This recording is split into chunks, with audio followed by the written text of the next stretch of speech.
Frères et sœurs dans la foi en Jésus-Christ, bonsoir, bonjour, ça dépend de là où vous êtes. Nous sommes là encore dans votre chaîne YouTube Sunu Gospel Healing TV pour la suite de notre étude biblique sur la méthodologie d'une étude biblique.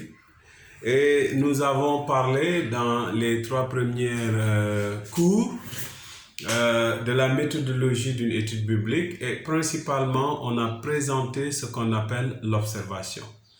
Dans une étude biblique, nous avons dit il y a 3 étapes: l'observation, l'interprétation et l'application.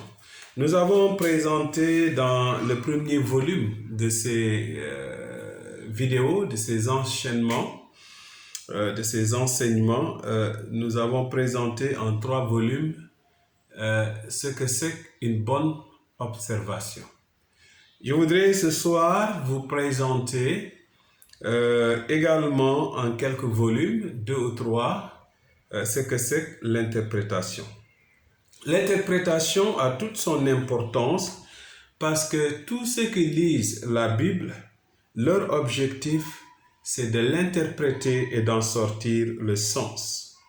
Il est impossible de vivre la parole de Dieu, de l'appliquer dans sa vie, si on ne comprend pas ce que ça signifie. Plus tu comprends la parole, alors plus tu pourras conformer ta vie à l'écriture.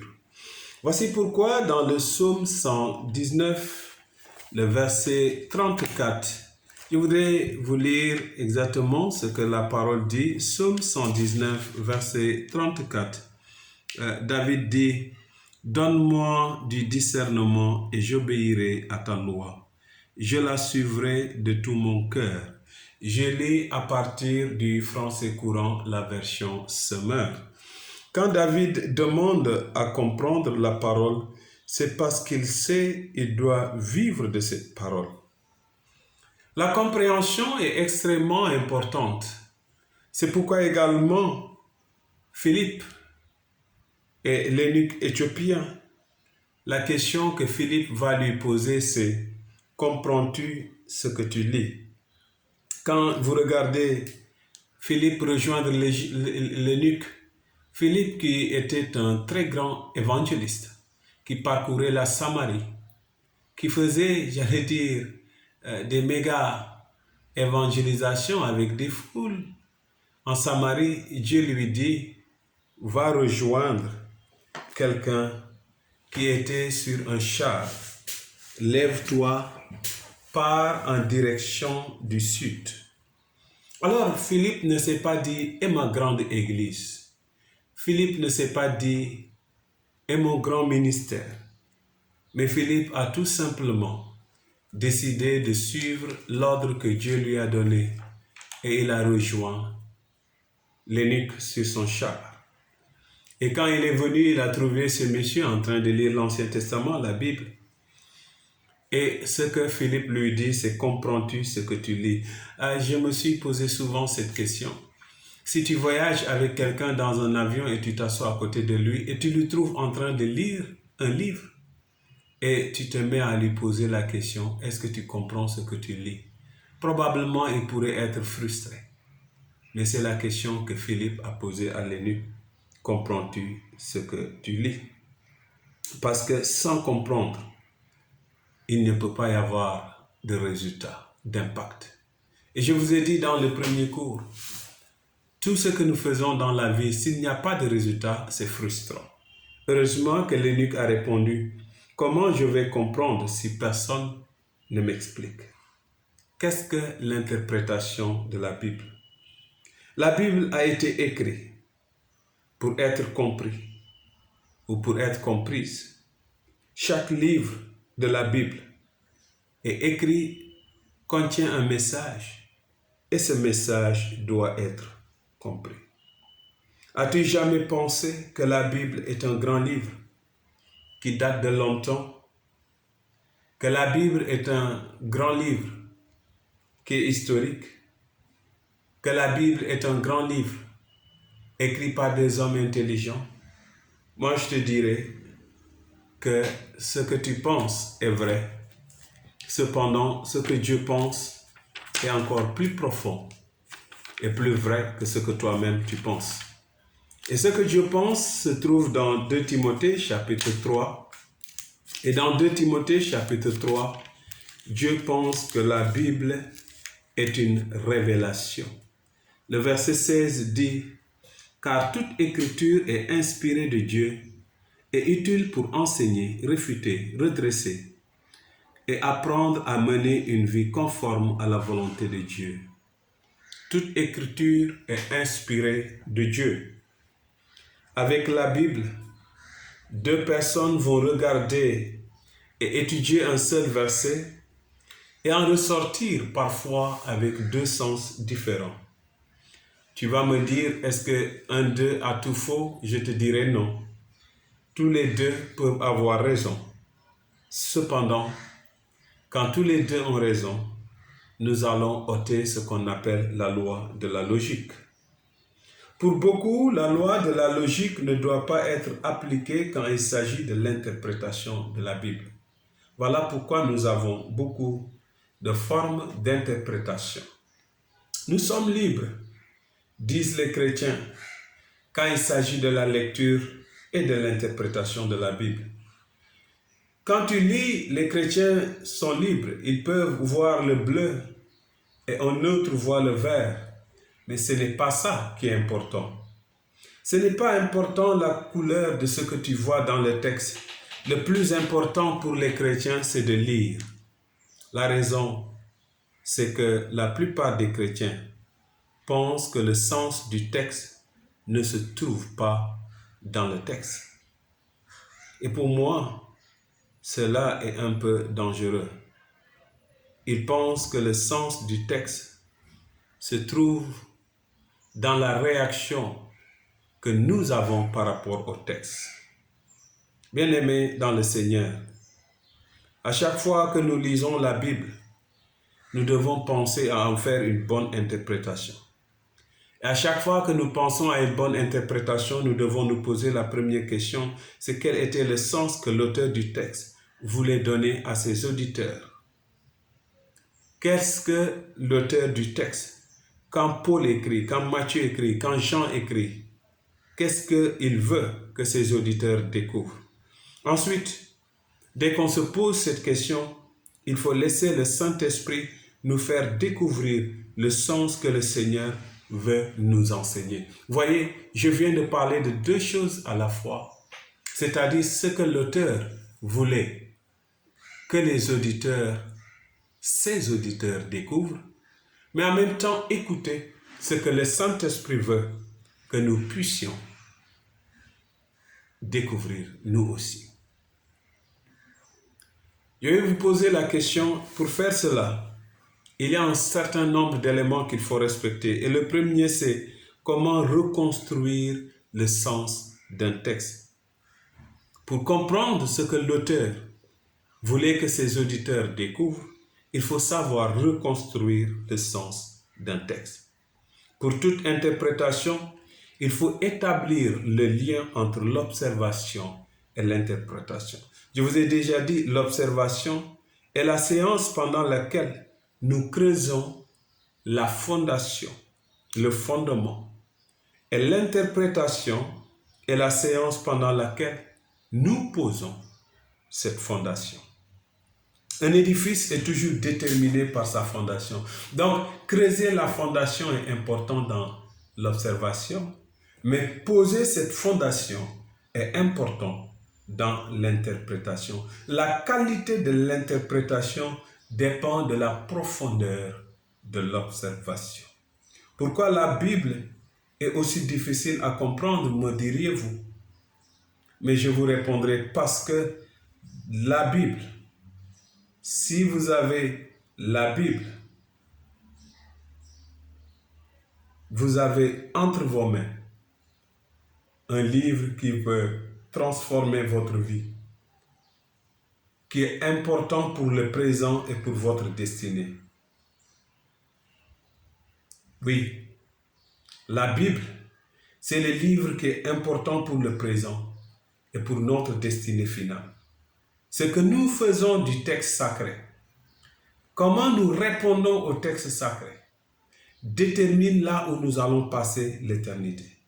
Ça, c'est un. Deuxièmement, les auteurs des textes sacrés, il y a entre eux et nous une grande distance. Et cela constitue une barrière qui n'est pas insurmontable, mais substantiellement, il faut la découvrir et la connaître. Quelles sont les différentes barrières qui se présentent entre nous et les auteurs des textes sacrés? L'une des barrières que j'allais citer, ou la première que j'allais citer, c'est ce que j'appelle la barrière linguistique. Si tu as déjà appris une langue étrangère, alors tu comprendras que chaque langue, dans ses mots, véhicule quelque chose. Et chaque mot, dans une langue, elle est importante.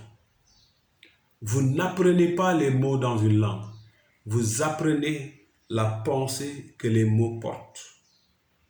Dans une langue, il faut apprendre la façon de penser. Dans une langue, il faut apprendre la vision du monde de cette langue.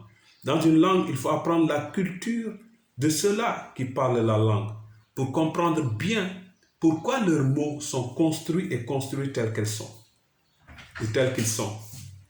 Dans une langue, dans la Bible, c'est l'hébreu et le grec et l'araméen qui sont les trois langues originales. Donc, si vous voulez comprendre la profondeur de la parole de Dieu, il faudrait comprendre l'hébreu, l'araméen et le grec. Et comprendre pas simplement les langues, mais les cultures qui étaient au fond. Bien-aimés dans le Seigneur, voilà pourquoi la traduction de la Bible, voilà pourquoi la compréhension de la Bible manque de certains sens nécessaires pour certains pour une bonne compréhension. Lire simplement ne nécessite pas tout comprendre. Quand nous lisons le texte qui est traduit en français devant moi, ou en Wolof, ou en Serer, ou en Pulaar, ou dans une langue de chez vous, en Lingala, ou dans une langue, je ne sais pas, en arabe, et que nous oublions que le texte a été produit en grec, ou en araméen, ou en hébreu, je manque de quelque chose. En ce moment, nous y reviendrons plus tard. Il y a ce que j'appelle les ressources additionnelles qui sont importantes pour une bonne interprétation. Après les barrières de la langue, il y a ce que j'appelle les barrières culturelles. Pour comprendre la dimension culturelle dans laquelle la Bible a été écrite, il est nécessaire de reconstruire le texte culturellement ou de façon culturelle ou dans la culture dans laquelle le texte a été écrit. Ce qui est un défi, bien évidemment. Mais en reconstruisant le texte dans la culture, c'est ce qu'on appelle le contexte. Et ce contexte, il y a dans chaque contexte l'aspect de communication, c'est-à-dire comment les gens communiquaient, le commerce, la religion, les occupations des peuples, même le transport que les gens utilisaient, la perception du temps, des périodes de l'époque. Donc dans chaque culture, il y a ces éléments qui entrent. La façon de communiquer, la façon de s'habiller, le transport, la religion de l'époque, le commerce de l'époque, les occupations des gens de l'époque, la perception du monde et du temps. Vous voyez? Et voilà pourquoi tous ces éléments font appel parfois dans l'interprétation à ce qu'on appelle l'archéologie. Il y a aussi le genre littéraire. Vous voyez? Le genre littéraire. Le genre littéraire peut être une barrière pour une bonne interprétation parce qu'il y a beaucoup de genres littéraires dans la Bible. Nous ne pouvons pas avoir la même approche d'interprétation et de lecture avec un livre de Cantiques des Cantiques et avec un livre ou avec l'épître de Paul aux Romains. nous ne pouvons pas avoir la même approche d'interprétation. Le problème, un autre problème ou une autre barrière, c'est ce que j'appelle le problème de la communication. Le problème majeur en communication, c'est surtout qu'est-ce que les autres entendent. La plupart du temps, quand nous communiquons, nous focalisons sur ce que nous disons. Mais je vais vous dire, ce que nous disons est important, mais ce que le récepteur reçoit est encore plus important. La communication, en transmettant le message de Dieu, devient encore beaucoup plus complexe. Et dans le cadre spirituel, il faut toujours prendre le texte biblique, ce qui nous nourrit, et ne perdez pas. Il faut prendre du texte biblique ce qui nous nourrit et ne perdez pas le temps dans ce qui est secondaire. Ce que je veux dire, c'est que chaque texte a des choses qui se reflètent et qui sont faciles d'accès. Ne perdons pas le temps sur les éléments secondaires, sur les eaux. Et en fin de compte, il faut étudier le texte avec soin et avec exactitude. Qu'est-ce que ça veut dire étudier avec soin et avec exactitude? L'étude est déterminante dans l'observation et dans l'interprétation. Étudier avec soin et interprétation combine les deux, l'observation et l'interprétation. C'est pourquoi le premier élément d'une étude faite avec soin et exactitude, c'est la lecture. Une bonne compréhension passe par une bonne lecture. Par exemple, dans Jean 14, verset 6, Jésus dit, « Je suis le chemin, la vérité et la vie. » Si à la place de « Je suis le chemin », vous lisez « Je suis un chemin », c'est toi qui es en train de te perdre. Il n'a pas dit « Je suis un chemin », il a dit « Je suis le chemin ». Dans Timothée, 1 Timothée 6, 10, Paul dit « L'amour de l'argent est la racine de tous les maux. » Si toi, tu ne lis pas « L'amour de l'argent est la racine de tous les maux », mais plutôt tu lis « L'argent est la racine de tous les maux », c'est toi-même qui t'exclus. Et c'est des choses que nous entendons, c'est des choses que nous voyons. Une mauvaise lecture nous conduit toujours à l'erreur. Une bonne lecture élimine les fautes et évite de sauter à une mauvaise conclusion. Une bonne lecture. La deuxième chose, pour une étude avec soin et exactitude, c'est ce que j'appelle éviter de tordre le sens du texte. Dans 2 Pierre chapitre 3 verset 16, Pierre dit, il y a des points dans les lettres de Paul qui sont difficiles à comprendre et dont les personnes ignorantes et mal affermies déforment le sens pour leur ruine. Il dit, il y a des choses difficiles à comprendre dans les textes de Paul et dont les personnes ignorent. Ici, il ne s'agit plus d'un problème d'interprétation, mais de question de tordre le sens. On ne parle pas simplement de l'interprétation, mais c'est de déformer le sens d'un texte. Et déformer le sens d'un texte est une affaire sérieuse. Si vous déformez le sens d'un texte de la Bible, Dieu vous posera cette question au jour du jugement. Alors, bien-aimés, l'interprétation est une affaire sérieuse. L'autre chose qu'il faut éviter, c'est pas de déformer le sens du texte, mais de changer le sens. Il y a de la déformation du sens, il y a le changement du sens. Changer le sens d'un texte est pire que le tordre. Quand nous tordons le sens d'un texte, nous restons autour du texte. Mais changer le sens, c'est quitter le texte. C'est faire de Dieu un menteur. Changer le sens de texte, c'est ce que Satan a fait dans le jardin d'Éden, dans Genèse chapitre 3, versets 1 à 5. Quand vous lisez, il a changé le sens du texte. Ce texte est toujours puissant pour moi, parce que la stratégie de Satan constitue à commenter la parole de Dieu en la renversant pour faire pécher.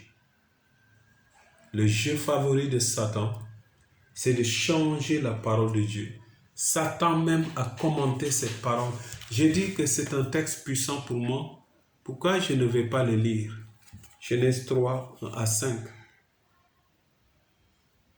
Et je vais lire particulièrement le verset 5.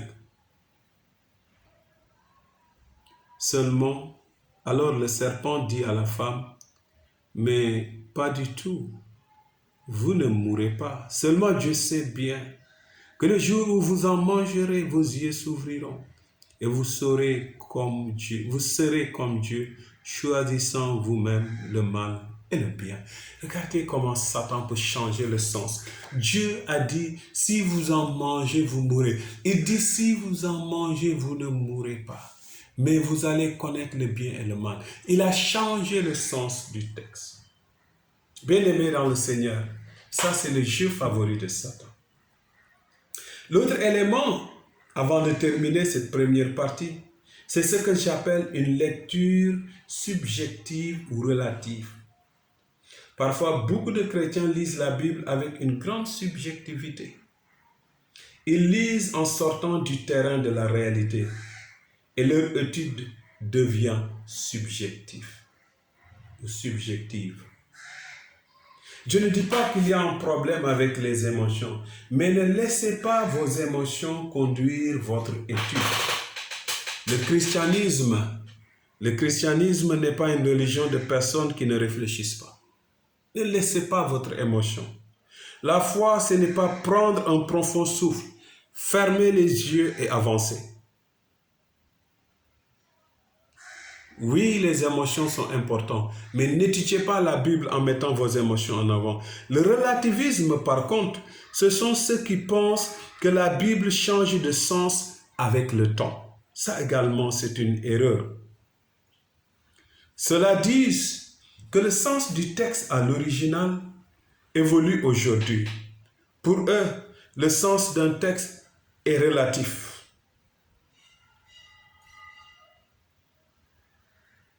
Je voudrais, le sens reste le même toujours.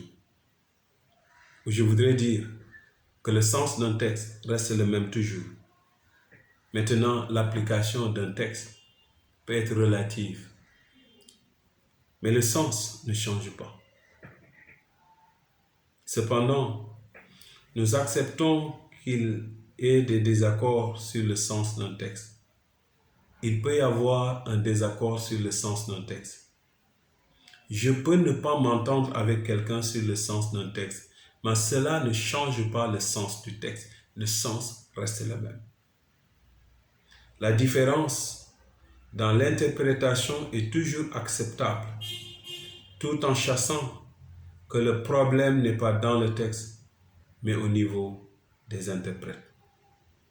Oui, bien-aimés, même si nous avons, en tant que théologiens, en tant qu'enseignants, si nous avons des différences dans l'interprétation, sachons au moins une chose, que les différences, c'est entre nous, mais le sens du texte reste le même. Il est écrit dans 2 Timothée chapitre 2 verset 15. 2 Timothée chapitre 2 verset 15, il dit « Efforce-toi de te présenter devant Dieu, un homme qui a fait ses preuves, un ouvrier qui n'a pas à rougir de son ouvrage, parce qu'il transmet correctement la parole de la vérité. »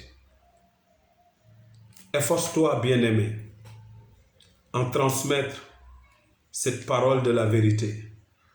Quoi qu'il en soit, étudie avec exactitude. Voilà les premiers éléments pour l'interprétation. C'est étudier avec exactitude. C'est veiller à ne pas changer le sens du texte. C'est ne pas être ni subjectif ni relatif. C'est d'éviter une mauvaise lecture.